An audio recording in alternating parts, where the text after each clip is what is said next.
बघावा लागेल।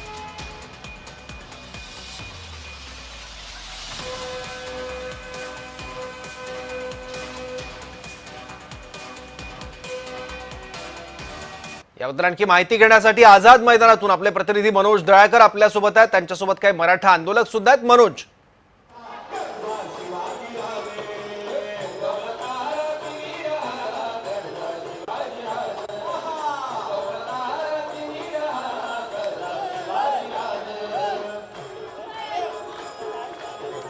आवाज येतोय माझा मनोज?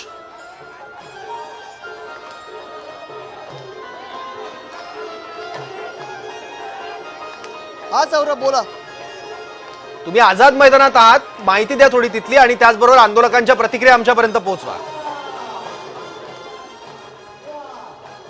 नक्कीच सौरभ, आपण या ठिकाणी बघितलं तर आझाद मैदानामध्ये मोठ्या प्रमाणामध्ये मराठा बांधव हे आपण बघितलं या ठिकाणी आलेले आहेत आणि ते बसून ठाट आहेत। आणि या ठिकाणी आपण बघितलं तर आज मनोज जरांगे पाटील यांनी इशारा दिला होता की आज आझाद मैदान येथे आंदोलन करणार आणि त्यानंतर आपण बघितलं तर आझाद मैदान येथे मनोज जरांगे पाटील काहीच वेळामध्ये या ठिकाणी दाखल होतील आणि या ठिकाणी मनोज जरांगे पाटील आंदोलनाला बसतील। आपण बघितलं मागे बघितलं तर आपण या ठिकाणी मागे त्यांच्यासाठी स्टेज देखील बनवण्यात आलेला आहे आणि या स्टेजवरती आपण बघितलं तर मनोज जरांगे पाटील बसतात, त्यांच्यासाठी बसण्याची व्यवस्था देखील ही करण्यात आलेली आहे आणि मोठ्या संख्येने मराठा बांधव हे आता या ठिकाणी आलेले आहेत आणि त्यांच्यासोबत पण काही मोठ्या प्रमाणामध्ये मराठा बांधव, त्यामुळे या आझाद मैदान या ठिकाणी कमी पडणार आहे कारण की या ठिकाणी आझाद मैदानची क्षमता आपण बघितलं 5000पेक्षा जास्त नाही आणि या मराठा बांधव आपण बघितलं मराठा बांधव 5000पेक्षा अधिक आलेले आहेत आणि या ठिकाणी पोलीस बंदोबस्त देखील मोठ्या प्रमाणामध्ये तैनात करण्यात आलेला आहे आणि जो मनोज जरांगे पाटील यांच्या मागण्या होत्या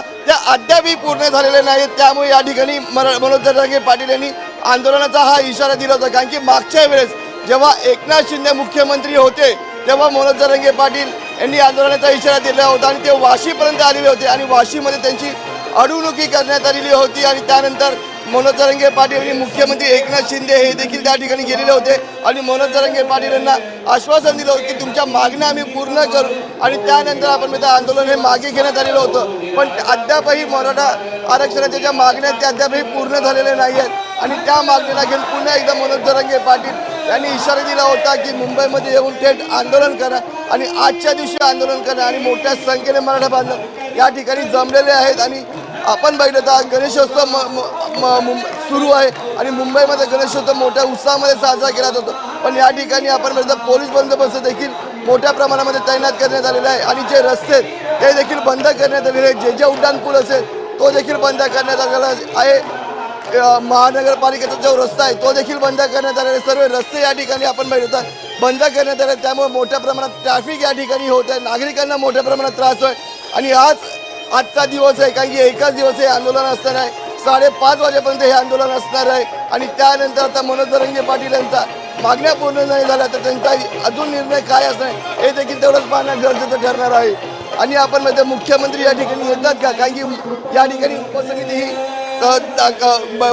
बसवण्यात आलेली आहे आणि विखे पाटील त्याचे अध्यक्ष आहेत आणि विखे पाटील देखील बैठक घेतलेली आहे। विखे पाटील यांनी चर्चा देखील मनोज जरांगे पाटील यांच्याशी केलेली आहे पण मनोज जरांगे पाटील आपल्या मागण्यांवरती ठाम आहेत आणि त्यानंतर मनोज जरांगे पाटील हे आज मुंबईमध्ये येऊन आपण बघितलं तर आंदोलन करणार आणि आज हा आंदोलन संपलं नाही तर आज अमित शहा देखील मुंबईमध्ये येणार आहेत। आज आणि उद्या अमित शहा हे मुंबईमध्ये आहेत, त्यामुळे किती परिणाम होईल हे तेवढंच पाहणं गरजेचं ठरणार आहे। पुन्हा एकदा अमित शहा दर्शन घेण्यासाठी लालबागच्या राजाच्या दर्शन घेण्यासाठी मुंबईमध्ये येणार पण मनोज जरांगे पाटील देखील आज मुंबईमध्येच आहेत आणि आंदोलन करणार। त्यामुळे यानंतर जर आजचं आंदोलन संपलं नाही तर पुन्हा एकदा अमित शहा यांची अडवणूक करून मागण्या पूर्ण केल्या जातात का हे तेवढंच पाहणं गरजेचं आहे।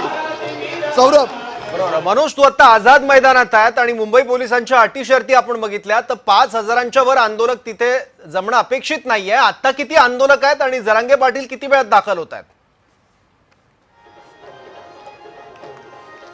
नक्कीच सौरभ, जरांगे पाटील या ठिकाणी अर्ध्या तासाच्या आतमध्ये दाखल होतील आणि या ठिकाणी आपण बघतो 5000 क्षमतेचं हे आझाद मैदान आहे। यापेक्षा 5000पेक्षा अधिक नागरिक या ठिकाणी गोंधळ होऊन जाईल आणि मनोज जरांगे पाटील यांचा ताफा आपण बघितलं मोठ्या प्रमाणात मराठा समाज हा त्यांच्या पाठीशी आहे आणि त्यांच्या बरोबर येत आहे। त्यामुळे मोठं आव्हान हे आता सरकारवरती असणार आहे। पोलिसांवरती असणार आहे, कारण की पूर्ण जे रस्ते आहेत ते देखील बंद करण्यात आले आहे आणि सणासुदीचे दिवस आहेत आणि त्या ठिकाणी देखील पोलीस बंदोबस्त हा ठेवण्यात आलेला आहे आणि त्यामुळे आता पूर्ण अडचण ही सरकारवरती येणार आहे, कारण की संपूर्ण रस्ता बंद केल्यावरती मुंबई ही बंद होणार आहे आणि ही मुंबई बंद झाली तर पुन्हा एकदा कामकाजावरती प्रश्न निर्माण होणार आहे आणि त्यामुळे सरकार आजचा निर्णय काय घेते हे पाहणं सर्वात महत्वाचं आहे. सौरभ. ठीक आहे मनोज, तिथे मोठ्या संख्येने आंदोलक जमलेले आहेत, उत्साह संचारलेला दिसतोय आंदोलकांमध्ये सुद्धा.